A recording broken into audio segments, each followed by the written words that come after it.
Hello mayam, nuwainaribo. Ay video su semdam kuire aduduna ngasi camera mamangda thopase kitang hainade. Ado ngasi aigi video se handak Imu-Cet thadoi sida contest oiba mayam ama yaureba ko aduduna ay mamangda budu loina ma high khrabani ado ngasi aigi cover tol toise Marcin Navy tamba matamda kari course lai hambada 10 pass tawragana kay tambadaba 12 pass tawragana kay tambadaba ko adai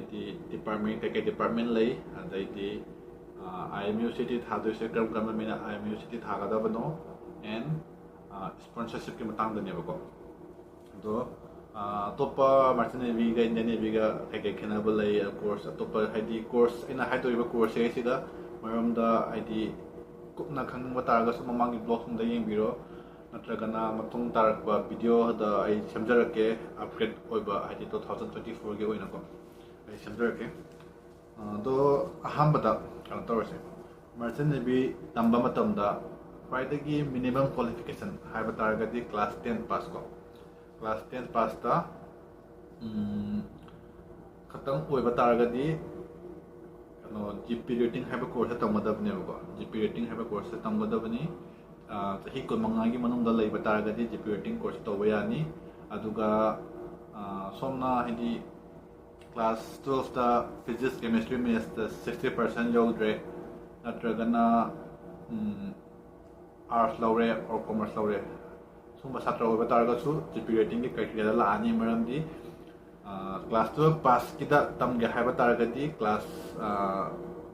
12 ta physics chemistry and maths ahum se punsalaga 180 marks suwada baneba ko 180 marks suba gi haidi minimum kano criteria ni ko ado kano da english na 50 ko ado company afabada atragana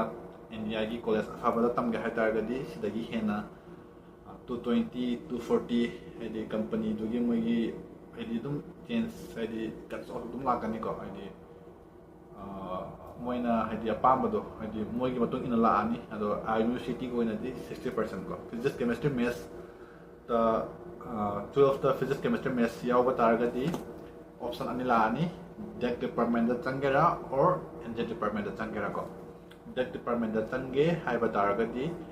diploma in nautical science sahi amagi course ni course fee se lupa lakh manga dagina lakh tara hair laiba chabal oi yaroga aduga BSc in nautical science sahi ahumbi course ni course fee se dum lupa lakh manga de lakh tara hair si or maybe more ado maximum hadi police anam bana di lakh manga de tara da la ani ko sahi ahumbi course da ado tamge haiba taragadi diploma in nautical science tambana hena fai maramdi diploma in nautical science tamba matamda sponsorship fangi BSc da sponsorship ste final year da lobani ado first year da lobasu dum hidi yawba male ado ai sige de tap tap na khangde ado na sana dum research jaro su ki matamda di aduga engine department da changge haiba taragadi ahambada BTech in marine engineering ko si tamba mathau tai sahi marigi course ni asi su lupa lakh manga dagi lakh trauma adi marine engineering do rodi course fee chi kitang game aduga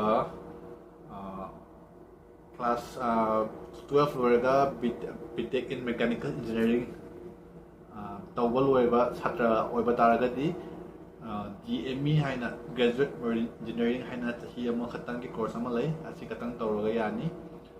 adu and hojik BTech in mechanical engineering tamba chatra oiba taragadi lateral entry da tawraga BTech in marine engineering se siga changba yagani ado khwaidagi best option haiba taragadi mechanical engineering lo salo aduga GME tamu si aina si haiba maramdi BTech in mechanical engineering ki certificate to paiba taragadi hayeng wai sigi career se hainadre pamdre mi maya ma quit to bayawe ko do no quit to ni matamda pe haini topa thabak ama haini manipur government ki khangde central ki khangde private ki khangde ada tawbagi option ama lakani ko ado marine engineering ki dadi option se only marine ki field oil lakani ado manipur le ni mata ga amu jar oi ko do na mechanical the ꯇꯧꯔꯒ ꯆꯪꯕꯅ ꯐꯩ ꯆꯍꯤ ꯑꯃ ꯃꯥꯡꯖꯔꯁꯨ okay ꯑꯗꯨꯒ IMU-CT ꯗ ꯂꯥꯛꯑꯁꯤ IMU-CT ꯁꯦ merchant navy ꯆꯪꯕ ꯃꯇꯝꯗ course ꯃꯌꯥꯝ ꯑꯃ ꯑꯩꯅ ꯍꯥꯏꯔꯤꯅꯀꯣ ꯁꯤ ꯀꯣꯔꯁ ꯃꯌꯥꯝ ꯄꯨꯝꯅꯃꯛꯁꯤꯗ ꯍꯥꯏꯗꯤ ꯑꯦꯅꯤ ꯀꯣꯔꯁ ꯆꯪꯕ ꯃꯇꯝꯗ IMU-CT ꯍꯥꯞꯄꯒꯤꯁꯦ ꯀꯝꯄꯜꯁꯔꯤ ꯅꯠꯇꯦꯕ IMU-CT ꯊꯥꯗꯣꯏꯁꯦ diploma in nautical science BSc in Nautical Science aduga BTech in Marine Engineering asigi ahumse siga tamgadaba satra khatana thagadabani natragana naval architecture gumba adagi civil building adagi BBA in shipping line gumba da tamgadaba kampuna thagadabani ado atai course ki sidi ai cover tawjararoge maramdi moidi sailing danum da laaroy ko short job da laani ko aduduna सिगेसे cover तौजरगे अदो कईगुंबा सोमना हाइदी class 12 ता थारी नत्रगना class 12 पास तौरगा college तंबा छात्र ओइबा तारगसुको merchant नेवीदा हुजिक चंगे ना हाइबा तारगदी तांग मंगागी ममांगदा फॉर्म फिल अप तौसलो अदुगा पासपोर्ट साजलो पासपोर्ट से मणिपुर ओइबा तारगदी इम्फाल दा GM हॉल लेबा दो PT Park opposite GM Hall की मनिंग द्वारा लई बनी तो चट्रिंगै दा अहमदा अपॉइंटमेंट लव मथौ ताई नॉर्मल दा सागे हाइबा तारगति लुपा 1500 का 1500 सी अपॉइंटमेंट लव मतों दा था अमा मुखंग बनी को पासपोर्ट हैंड लाकपदा को हैंड लाकपदा को अदुगा तत्काल दा अथुबी दा सागे हाइबा तारगति 3500 को 3500 सिना नमित 35 मनुंग अदुम ऑन हैंड लाकनी को अदो मतम लेरिबनिना अदुम नॉर्मल दा साबना फै पैसा मंगहलगदौनी अदुगा असिगी अहमदा IMU-CT से फॉर्म फिल अप तौसलो अदुगा पासपोर्ट सारे अदुगा अमसन नेवी चंबल रेडी ओइबा तारगा हुजिक स्पॉन्सरशिप लेट्रिको दो स्पॉन्सरशिप से कमाइना फंगनी हाइबा तारगदी स्पॉन्सरशिप से IMU-CT की नतबा तोंगाना एग्जाम अमा थारगनी को स्पॉन्सरशिप की कनो कावरे IMU-CT की प्रिपरेशन की मतंगदा खंगबा लेरगदी 200 मार्क नि MCQ अदु सेसिगा नेगेटिव मार्क याउदे अदु सोमना NEET or JEE गुम्बा की प्रिपरेशन तौबा तारगदी कनोगी से IMU-CT की ओइना तोंगाना प्रिपरेशन तौबा मथौ तादे अदु ओइतारगसु IMU-CT की लाइरिक गुम्बा नत्रगना नेट ता कइदा तौरा पाबसु advantage ओइको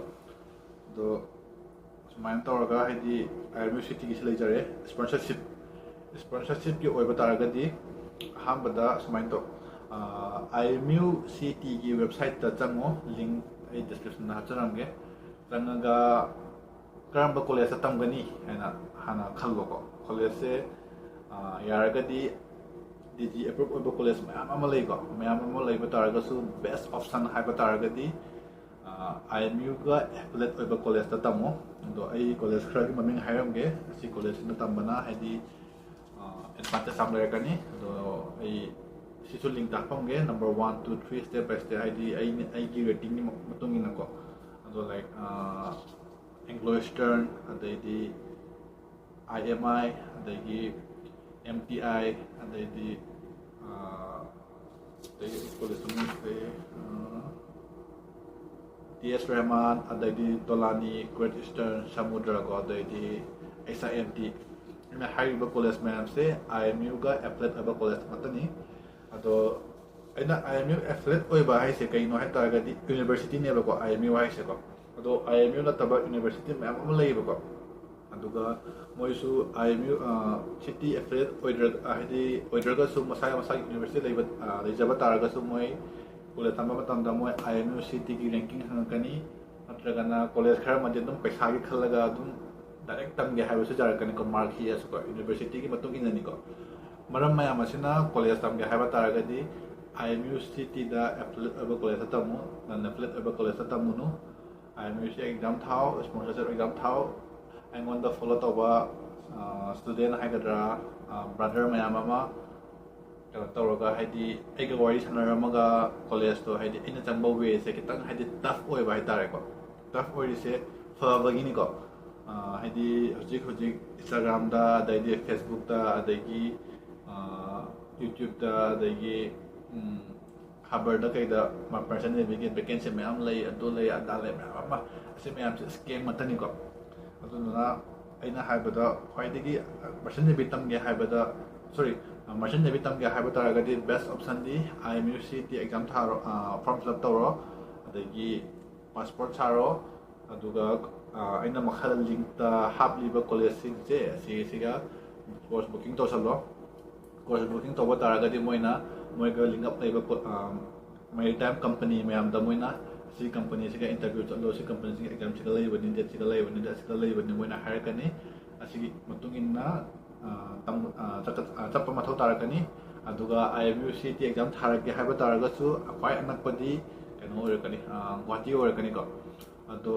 yaragadi Delhi or Mumbai the Chennai or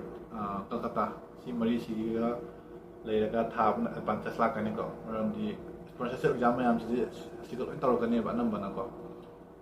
aduna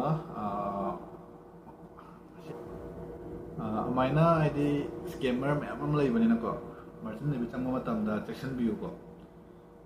aiga follow tauba aige subscriber or aige voice na khaba satra khoba dum jeji approve oidaba college tamam so dum yawi aduga jeji approve oidaba college tamamaga aidi sponsorship dorom daba satra so dum yawi ba ko aduduna yaragadi achumba aidi khwaidai faba lambida tangbiyo aidi kona dom career da aidi mai pakmu taragadi ko aduduna ina haiba way natragana ina haiba thajabida taragasu research to view ID mi amana thabak tawre ai haraga hekta thajagano ba sik line sidadi or any line da ko ta thajagano ado aina haiba da change haiba taragadi ahambada Imu-Cet form fill up tawro passport saro adedi college sing da form mention lo ado college ke website channel nanga tamdori ba course to moina conduct tawi tawde do hana verify tawro ado mutonda college da wari sanaraga college booking tawro sponsorship ke batang de moina adum phajana guide tawrani ai su makha taro video da share na bo hana jarake ai mathangi port to matamda ai video se amkamu makha ta na kupna semjarake asigi oina di matang sida lo sinjarage loiba phobi mebi tamta thagachari aduga adom gi na manaba tragana mari mata sigi career da haidi kana gani khangba taragadi video sibu share to view matang sida lo sinjarage